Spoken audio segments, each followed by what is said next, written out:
तो बच्चों, हमारे यूट्यूब चैनल में आपका स्वागत है। तो अब हम जो वीडियो जो आ रहे हैं आपके लिए, तो ये encounter of a special kind, इसके बारे में हम अभी इंट्रोडक्शन पिछले पार्ट में हम ले चुके हैं। तो जिन लोगों ने, स्टूडेंट्स ने पिछला पार्ट नहीं देखा होगा, तो आप दूसरा वीडियो में जाके chit chat warming up and encounter of special kind में आप जाके वो पार्ट देख सकते हैं। So introduction, it was introduction, so it was very beautiful introduction, so it will be helpful. So let's start the lesson now. An encounter of a special kind. What's an encounter? दोस्तों, आपने सुना होगा कि south की फिल्में बहुत सी देखी होगी, तो उसमें आपने एक वर्ड, या हिंदी फिल्मों में एक वर्ड आपने हमेशा सुना होगा कि एनकाउंटर।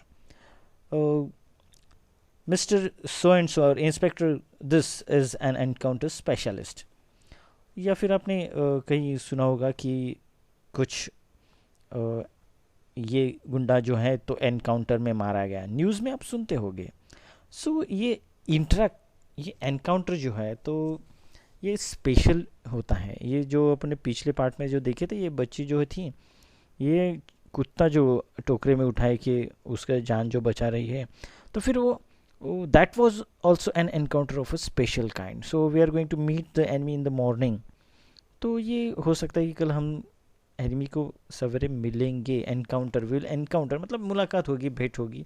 सो ये बहुत सारी मीनिंग्स है एनकाउंटर के। स्पेशल काइंड, वो बच्ची ज़रूर स्पेशल काइंड की है, isn't it?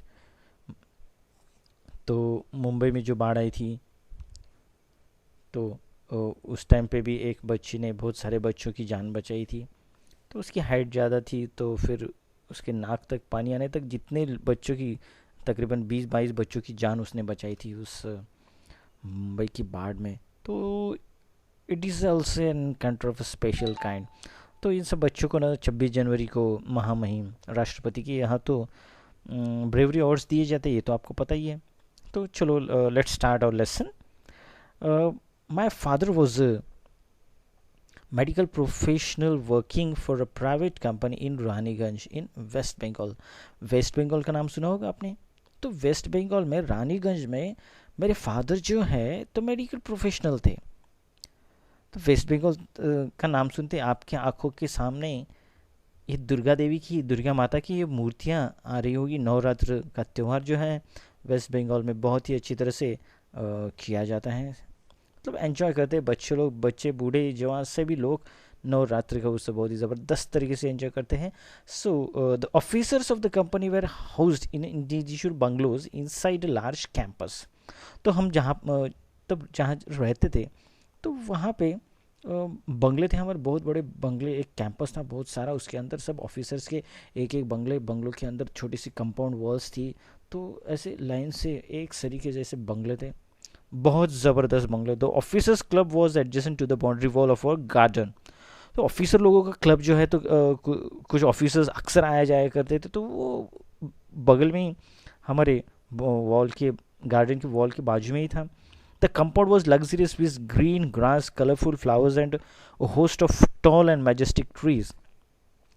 जो गार्डन है हमारा कंपाउंड के अंदर जो है ना, तो बहुत ही सीनरी थी, हरी हरी घास, कलरफुल, बहुत ही सुंदर सुंदर फूल पौधे, और बहुत सारी ऊंची ऊंची ज़बरदस्त मैग्नेस्टिक, मतलब ये कभी आपने नहीं देखी होगी ऐसी कुछ पेड़ पौधे।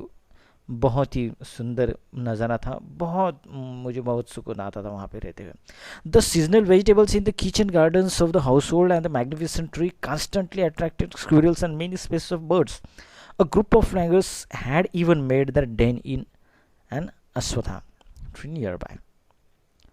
देखो, जो किचन का गार्डन जो है, तो किचन के बाद मतलब वहाँ से जो गार्डन, मतलब वहाँ पे पूरे, मतलब मम्मी जो है तो बहुत सारी सब्जियां लगाती थी वहाँ पे। मतलब वो नज़ारा ही, वो माहौल ही बहुत बहुत सुकून देने वाला था। मैं जब छोटा तो बहुत ही आनंद आता था मुझे। तो ये स्क्विरल जो हैं, ये तो इन्होंने, उनको गार्डन बहुत अट्रैक्ट करता था। बर्ड्स आते थे, पंछी बहुत सारे, मतलब ये ये पीपल के पेड़ों में तो बहुत सारी ये पंछियों ने मतलब घर पे भी अपना मकान भी बना लिया था. They had all become a part and parcel of our existence and daily life. ये हमारे मतलब हमारे हमारे इसका मतलब क्या वो कहते हैं उसको, ज़िंदगी का एक हिस्सा बन गया था. It has become a part and parcel of our existence daily life. So ये जो लंगूर से कुछ ये बंदर जो है तो इन्होंने मतलब उनका मकान बनाया, पंछियों ने बनाया, इन लंगूरों ने भी बनाया. तो ये जो है ना तो हमारे ज़िंदगी का एक हिस्सा बन गए थे. सो ज़बरदस्त, बहुत ही आनंद आता था हमको. A small incident on Saturday afternoon left a profound effect on me and unfolded before my eyes a whole new dimension to the wonders of God's creation. एक शनिवार की दोपहर थी, स्कूल से मैं जल्दी आ गया था और उस समय इस भगवान की इस पूरी जो कायनात है, ये जो उनकी क्रिएशन है, इनको देखने का मेरा नज़रिया पूरी तरह से बदल गया था और मेरी आंखें खुल गई थी. I have unfolded my eyes and a whole dimension, new dimension was in front of me. So it was a few days into the puja vacation. Just like for any other child, the holidays provided an opportunity for me to become engrossed in various magazines and storybooks published specially for children in the festive season. देखो पूजा के दिन है, पूजा की छुट्टियां थी. आप लोगों को कई राज्यों में दिवाली की छुट्टियां होती है, कई राज्यों में क्रिसमस की छुट्टियां होती है. तो हमारे तरफ वेस्ट बंगाल में जो है ना तो नवरात्रि की 9 दिन तो छुट्टियां होती है, उसके मतलब एक 15 दिन की छुट्टियां हमें उस टाइम पे मिल जाती हैं. तो it is called as an puja vacation. Just like for any other child, holidays provide an opportunity. तो ये दूसरे बच्चों की तरह देखिए मुझे जो है तो बहुत मैगज़ीन पढ़ने का बहुत शौक़ था. स्टोरी बुक्स, मैगज़ीन्स, ये छुट्टी में तो ये बच्चों लोगों का काम होता है, तो मैं तो वो करता ही था.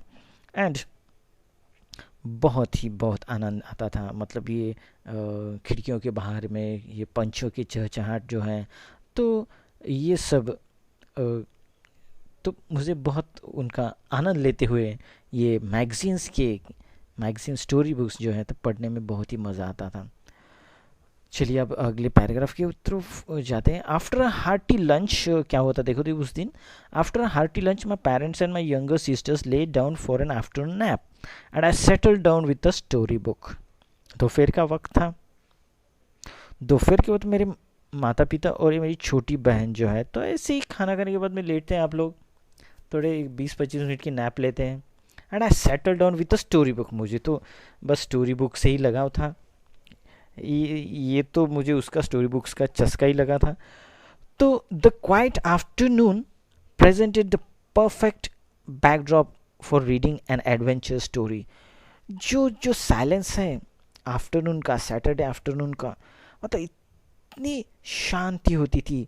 तो वह स्टोरी, एडवेंचर की स्टोरी पढ़ने में मतलब बहुत मज़ा आता, ज़बरदस्त. मतलब अकेले में वो स्टोरी बुक्स पढ़ता था मैं तो बहुत ही खुशी आती थी.